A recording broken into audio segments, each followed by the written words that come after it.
Hello বন্ধুরা, কেমন আছেন সবাই? আশা করি সবাই বেশ ভালোই আছেন। আজকে আমি আপনাদের সাথে এমন এক মুভির গল্প শেয়ার করব, যেখানে ভয়ঙ্কর প্রজাতির হাঙরের সাথে এক বজ্জাত মেয়র আর একদল মেরিন গবেষকের তুমুল লড়াই হয়।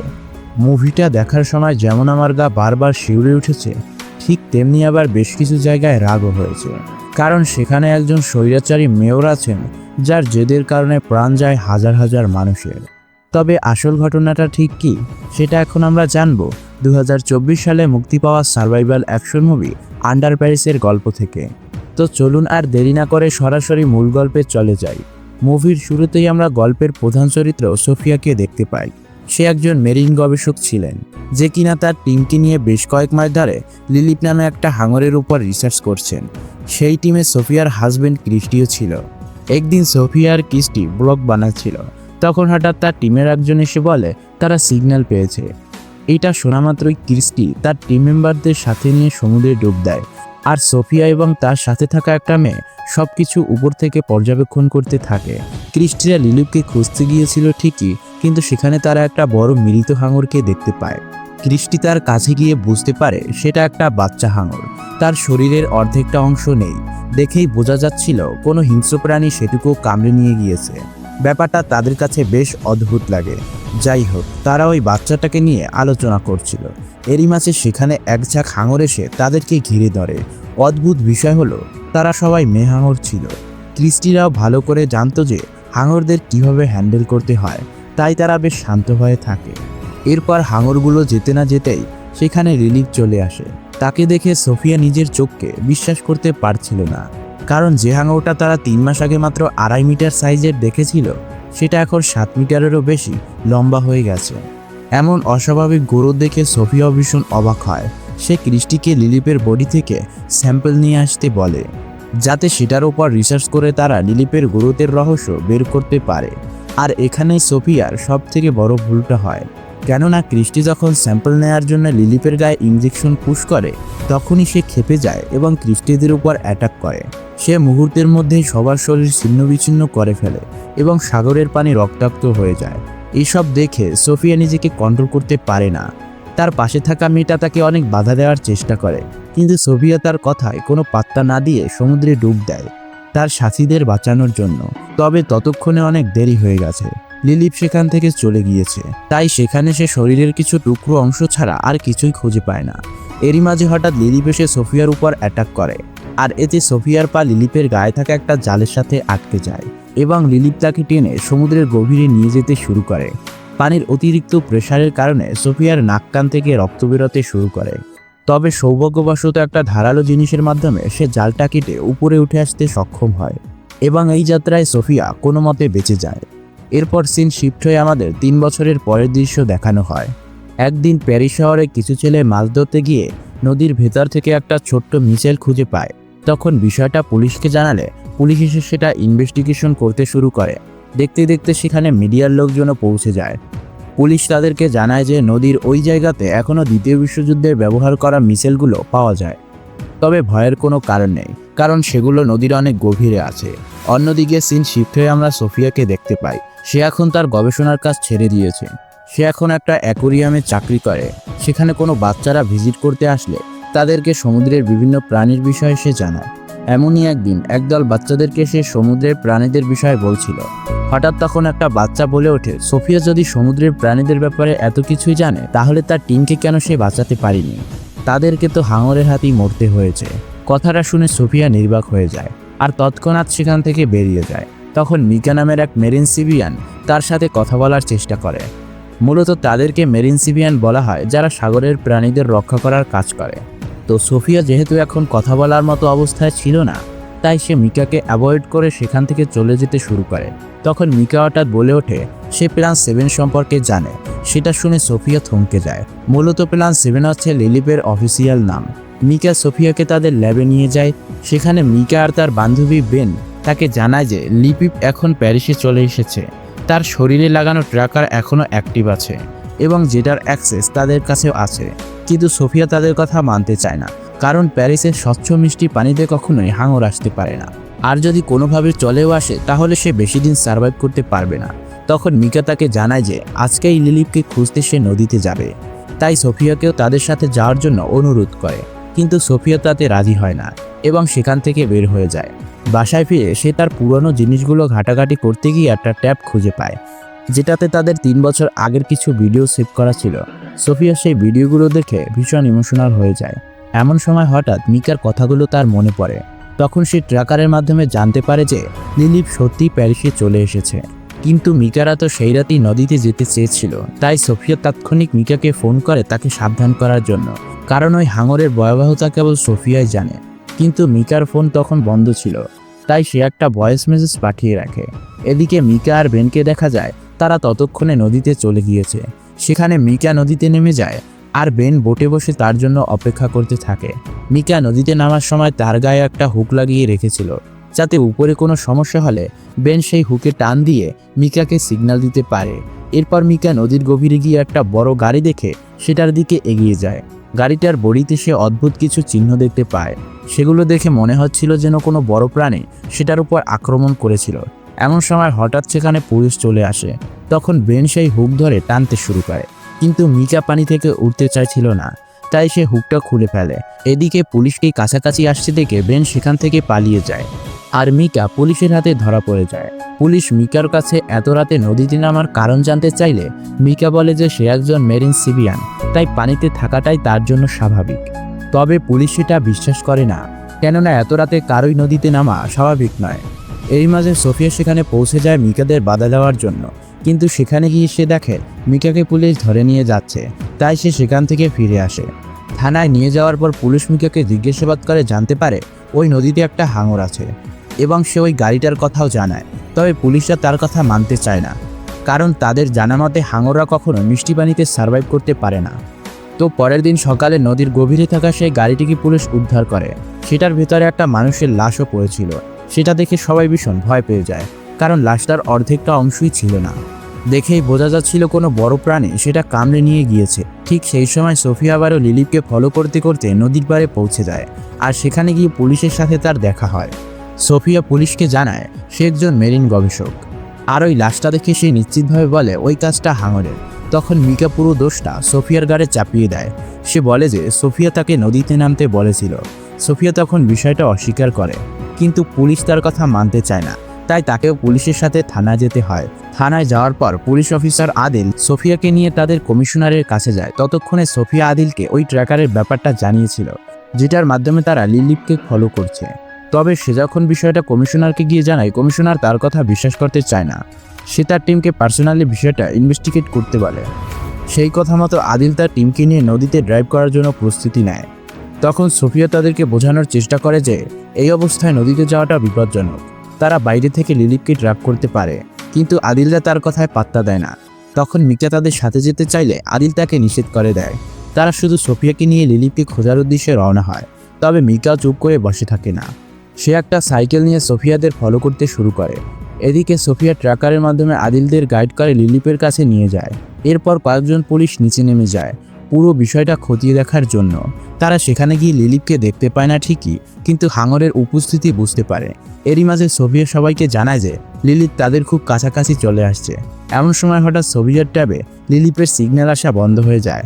তখন পানির নিচে থাকা পুলিশরা বেশ ভয় পেয়ে দ্রুত উপরে উঠে যায়। সোফিয়া বুঝতে পারছিল না যে হঠাৎ কি হয়ে গেল। যাই হোক, তারা সেফলি উপরে উঠে আসার পর রাডার চেক করে জানা যায় তাদের আশেপাশে একটা বড় হাঙর ছিল। এরই মাঝে হঠাৎ সোফিয়ার নজর পড়ে দূরে দাঁড়িয়ে থাকা মিকার উপর। মূলত মিকা মনে করেছিল পুলিশরা হয়তো লিলিপকে মেরে ফেলবে।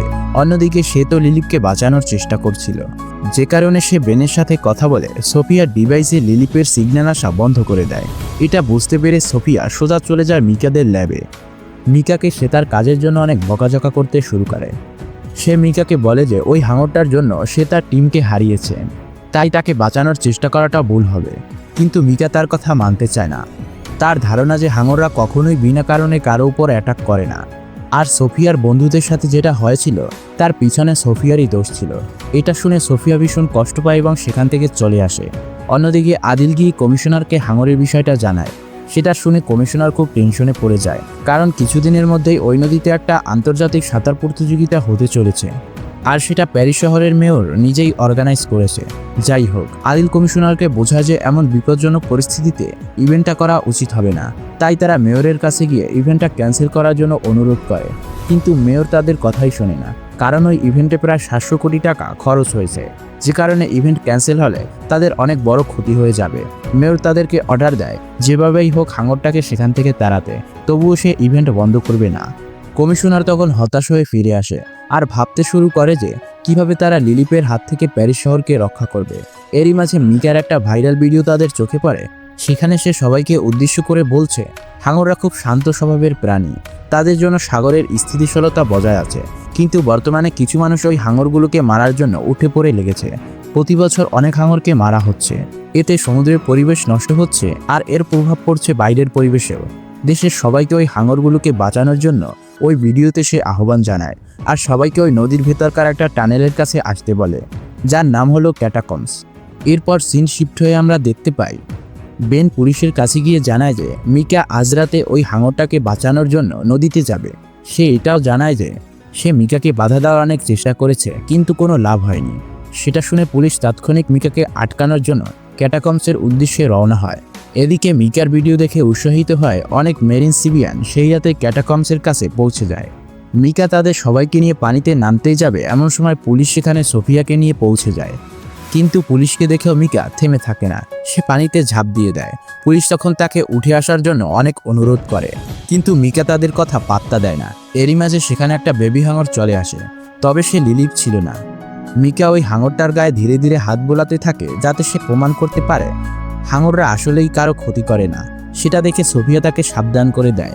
সে চিৎকার করে বলতে থাকে এটা আসলে লিলিপের একটা ফাঁদ। লিলিপ সাধারণ হাঙরটার মাধ্যমে মিকাকে বশ করার চেষ্টা করছে, আর এটাই মূলত লিলিপের ভয়ঙ্কর দিক যে সে হিউম্যান সাইকোলজি অনেক বেশি রিড করতে পারে। কিন্তু মিকা কোনো কিছুই কানে তোলে না।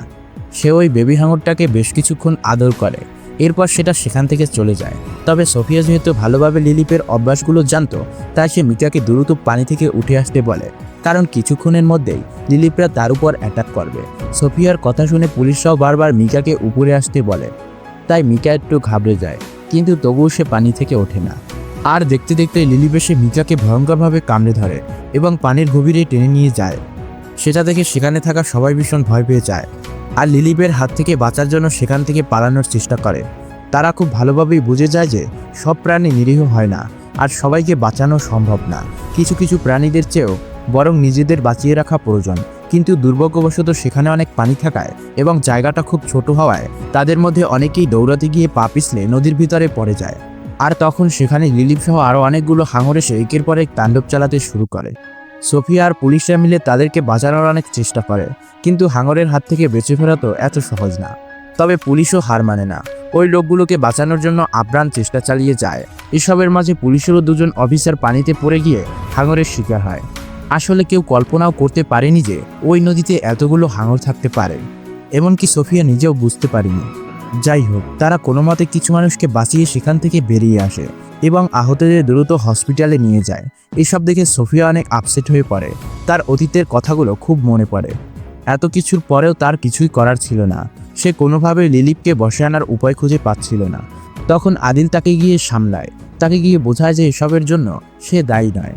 এরই মাঝে একজন লেডি অফিসার এসে তাদেরকে আবারও ক্যাটাকম্বসে ডেকে নেয়। সেখানে গিয়ে তারা দেখতে পায় সেই বেবি হাঙরটা মরে ভেসে উঠেছে। আসলে লিলিপ নিজেই সেটাকে মেরে ফেলেছে, কারণ সে যাকে দিয়ে একবার তার কৌশল অ্যাপ্লাই করে তাকে আর বাঁচিয়ে রাখে না। তখন সেই মৃত হাঙরটাকে সোফিয়ার কাছে হ্যান্ডওভার করে দেওয়া হয়, যাতে সোফিয়া সেটার উপর রিসার্চ করতে পারে। তো সোফিয়া ল্যাবে এসে অদ্ভুত কিছু বিষয় লক্ষ্য করে, যেমন ওই হাঙরটার বয়স খুব কম ছিল। তার দাঁত এবং শরীরের গঠন দেখে বোঝা যাচ্ছিল যে তার বয়স 2 মাসের বেশি না, কিন্তু এত অল্প বয়সেই সে প্রেগনেন্ট হয়ে পড়েছিল। এরই মাঝে আদিল সেখানে পৌঁছে গেলে সে আদিলকে বিষয়টা জানায়। আরও একটা বিষয় সোফিয়ার কাছে অদ্ভুত লাগে, সেটা হচ্ছে হাঙরটার সাইজ। সেটা সাধারণ হাঙরের তুলনায় অনেক গুণ বড় ছিল। সেটা দেখে সোফিয়া বুঝতে পারে এটা লিলিপের সন্তান। এরপর সে ওই হাঙরটার পেট কাটলে সেখান থেকে অনেকগুলো বাচ্চা হাঙর বেরিয়ে আসে। সেটা দেখে আদিল ভীষণ ঘাবড়ে যায়, কারণ এখান থেকে বোঝা যাচ্ছে যে ওই হাঙরগুলোর প্রজনন ক্ষমতা অনেক বেশি। অর্থাৎ তারা যতগুলো হাঙরকে ক্যাটাকম্বসে দেখেছিল সেখানে তার থেকে অনেক বেশি থাকার সম্ভাবনা রয়েছে। তখন সোফিয়া আরও একটা অদ্ভুত তথ্য তাকে জানায়, সেটা হলো ওই হাঙরগুলো প্রেগনেন্ট হওয়ার জন্য কোনো পুরুষ হাঙরের সাহায্যের প্রয়োজন হয় না। তাদের শরীরে একটা বিশেষ বৈশিষ্ট্যের কারণে তারা নিজে থেকেই মা হতে পারে। তবে এই প্রজাতির হাঙর খুবই রেয়ার এবং তারা খুব হিংস্র হয়। সেই সাথে তাদের মধ্যে যে কোনো পরিবেশে খাপ খাইয়ে নেওয়ার মতো একটা অদ্ভুত শক্তি থাকে, যার কারণে তারা প্যারিসের স্বচ্ছ মিষ্টি পানিতেও টিকে আছে। এসব শুনে আদিল খুব টেনশনে পড়ে যায় এবং দ্রুত গিয়ে বিষয়টা কমিশনারকে জানায়। কমিশনার তখন বুঝতে পারে যে এখন ওই ইভেন্ট বন্ধ করা ছাড়া আর কোনো উপায় নেই, কারণ সাঁতার প্রতিযোগীরা নদীতে ঝাঁপ দিলে মৃত্যু অবধারিত।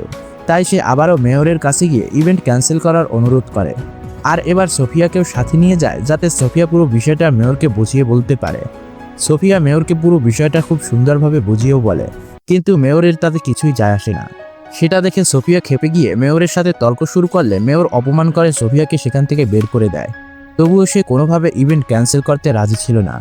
উল্টো সে কমিশনারকে বলে বসে যে এখন থেকে পুলিশকে এই বিষয়ে কোনো মাথা ঘামাতে হবে না, আমি আর্মিকে বিষয়টা হ্যান্ডেল করার দায়িত্ব দিয়ে দেব। এটা শুনে পুলিশ কমিশনার মাথা নিচু করে সেখান থেকে চলে আসে। তবে মেয়রের এই স্বৈরাচারিতা যে কত ভয়ঙ্কর পরিস্থিতি তৈরি করতে যাচ্ছে আসলে এই মেয়র ধারণাই করতে পারছিল না। যাই হোক, এভাবে চুপচাপ বসে থাকলে তো শহরের মানুষ, এমনকি সেই কম্পিটিশনের সাঁতারুরাও ভয়ঙ্কর বিপদে পড়বে। কারণ আগামীকাল সকালেই মূলত মেয়রের আয়োজনে সেই আন্তর্জাতিক সাঁতার প্রতিযোগিতা অনুষ্ঠিত হবে। তাই পুলিশেরাও মেয়রকে না জানিয়ে হাঙর থেকে মুক্তি পাওয়ার একটা প্ল্যান বানাতে শুরু করে। তারা সিদ্ধান্ত নেয় যে ওই ক্যাটাকম্বস এলাকায় বোম ব্লাস্ট করবে, এতে করে সেখানে থাকা হাঙরগুলো মারা যাবে। আর এত জায়গা থাকতে তাদের ওই জায়গাটা বেছে নেওয়ার কারণ একটাই, ওই এরিয়াতে হাঙরগুলোর আনাগোনা বেশি দেখা গিয়েছিল। এরপর আদিল তার টিম মেম্বারদের কাছে জানায় যে তাদের মধ্যে থেকে কে কে এই মিশনে তাদের সাহায্য করবে। তখন সেখানে থাকা একজন অফিসার বাদে বাকি সবাই তাদের সাথে নদীতে নামার সিদ্ধান্ত নেয়। আসলে ওই অফিসার ভয় পাচ্ছিল তার স্ত্রী এবং সন্তানের কথা ভেবে। তবে সবাইকে অংশ নিতে দেখে সে তাদেরকে সাপোর্ট করার সিদ্ধান্ত নেয়। তো পরের দিন প্ল্যান অনুযায়ী তাদের মধ্যে থেকে দুজন অফিসার ক্যাটাকম্বসের উদ্দেশ্যে রওনা হয়। অন্যদিকে সুইম কম্পিটিশনের জন্য বিভিন্ন দেশ থেকে আগত দর্শকরা নদীর পাড়ে জমা হতে থাকে। কিছুক্ষণের মধ্যে সেখানেও মেয়রও উপস্থিত হয়। তখন সাংবাদিকরা মেয়রের কাছে জানতে চায় যে এই নদীতে হাঙর থাকার যে কথাটা জানা গিয়েছে তার সত্যতা কতটুকু। তখন মেয়র তাদেরকে পরিষ্কারভাবে জানিয়ে দেয় এটা শুধুমাত্র একটা গুজব। আসলে তার কোনো আইডিয়াই ছিল না যে তার এই জেদ এবং মিথ্যা কথার কারণে কিছুক্ষণের মধ্যে ঠিক কী ঘটতে চলেছে। এরপর সিন শিফট হয়ে আমরা দেখতে পাই বোর্ড নিয়ে যাওয়া সেই দুই পুলিশ অফিসারকে আর্মির লোকেরা বাধা দেয়। তারা জানায় যে আর্মিরা সেখানে হাঙরদের বাধা দেওয়ার জন্য সম্পূর্ণ প্রস্তুতি নিয়ে রেখেছে। আর সেই প্রস্তুতিটা হলো তারা নদীর ওই অংশে একটা বড় জাল বিছিয়ে রেখেছে। যদি ঘটনাক্রমে হাঙররা সেখানে চলেও আসে তাহলে জাল ভেদ করে তারা বেরোতে পারবে না। তবে পুলিশরা খুব ভালোভাবে বুঝতে পারছিল যে আর্মিদের এই বোকামি প্ল্যানের কোনো মূল্য নেই। তাই তারা কমিশনারকে বিষয়টা জানালে কমিশনার আর্মি অফিসারকে ফোন করে বলে যে পুলিশরা হাঙর ধরতে নয় বরং অন্য একটা বিশেষ কাজে সেখানে যাচ্ছে। তাই আর্মিরা তখন তাদের ছেড়ে দেয়। অন্যদিকে সোফিয়া, আদিল এবং তার টিম মেম্বাররা নদীর গভীরে গিয়ে ক্যাটাকম্বস এরিয়াতে বোম ব্লাস্ট করার প্রস্তুতি নিতে শুরু করে। কিন্তু তখনই এক ভয়ঙ্কর দৃশ্য দেখা যায়। টানেলের মধ্যে তখন অনেক অন্ধকার ছিল, তাই তাদের কাছে থাকা টর্চ যখনই তারা জ্বালায় তখনই দেখতে পায় শত শত হাঙর তাদের ঘিরে ধরেছে। এসব দেখে তারা খুবই ভয় পেয়ে যায়। তখন সোফিয়া তাদের সবাইকে শান্ত থাকতে বলে, কারণ তাদের মুভমেন্ট দেখে হাঙররা ভয় পেয়ে গেলে তাদের উপর অ্যাটাক করবে। তাই তার কথা মতো সবাই শান্ত থাকে আর হাঙরগুলো তখন তাদের কোনো ক্ষতি করে না। এরপর তারা খুব সাবধানে বোমগুলো বিভিন্ন জায়গায় রাখতে শুরু করে। আর যখনই তাদের মধ্যে একজন সেগুলো ব্লাস্ট করতে যাবে তখন তার হাতের মুভমেন্ট দেখে একটা হাঙর এসে তার উপর অ্যাটাক করে এবং মুহূর্তেই তার শরীরটাকে ছিন্ন বিচ্ছিন্ন করে ফেলে। তখন তার হাতে থাকা বোমার রিমোটটা নিচে পড়ে যায়। সোফিয়া বুঝতে পারে তাদের বিপদ ঘনিয়ে আসছে। সে আগেরবারের মতো ভুল করে তার সঙ্গীদের হারাতে চায়নি, তাই সে দ্রুত সবাইকে উপরে উঠে যেতে বলে। কিন্তু ততক্ষণে অনেক দেরি হয়ে গেছে। হঠাৎ একদল হাঙর এসে তাদের উপরে অ্যাটাক করে। সেখানে সোফিয়া এবং আদিল বাদে বাকি সবাই একে একে মারা যায়। এর মধ্যে সোফিয়া কোনো মতে সেখানে থাকা একটা বোম ব্লাস্ট করে দেয়। এতে বেশ কিছু হাঙর মারা যায়। আর সেই ব্লাস্টের প্রেসারে তারা দুজন পানির উপরে উঠে আসে। তবে আদিল বেশ আহত হয়ে গিয়েছিল, তাই তাকে বোটে রেখে সোফিয়া আবার পানির নিচে চলে যায়। আর এবার ফাইনালি সে লিলিপকে দেখতে পায়। তাকে দেখেই সোফিয়া বুঝে যায় যে লিলিপ তার বাচ্চাদের মরে যাওয়াতে ভীষণ রেগে গিয়েছে আর সে এর প্রতিশোধ নিয়েই ছাড়বে। এদিকে মেয়রের নির্দেশে ততক্ষণে কম্পিটিশন শুরু হয়ে গেছে, তাই দলে দলে সকল প্রতিযোগী পানিতে নামতে শুরু করে। অন্যদিকে হাঙররাও থেমে নেই। তারা আর্মিদের বেছানো সেই জাল টেনে হিঁচড়ে সামনের দিকে এগিয়ে যায় এবং ওই সুইমারদের উপর অ্যাটাক করে।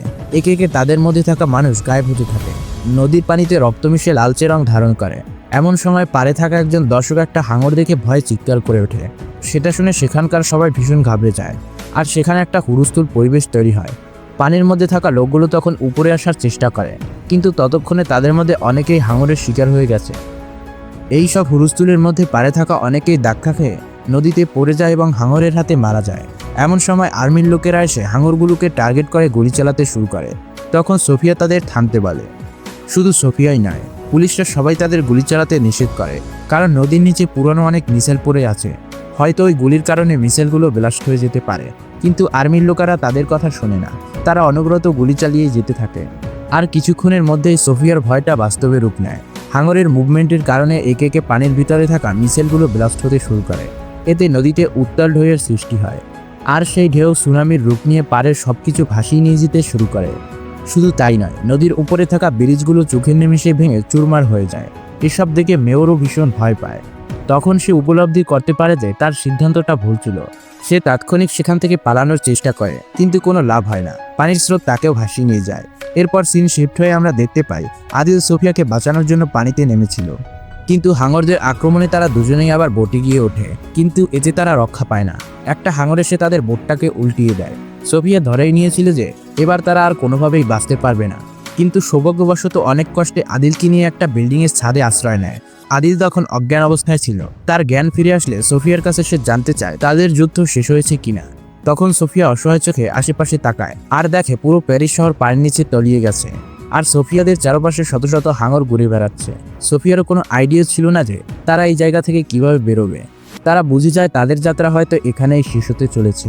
আর এমনই একটা ভয়ঙ্কর পরিস্থিতিতে এই মুভিটি শেষ হয়ে যায়।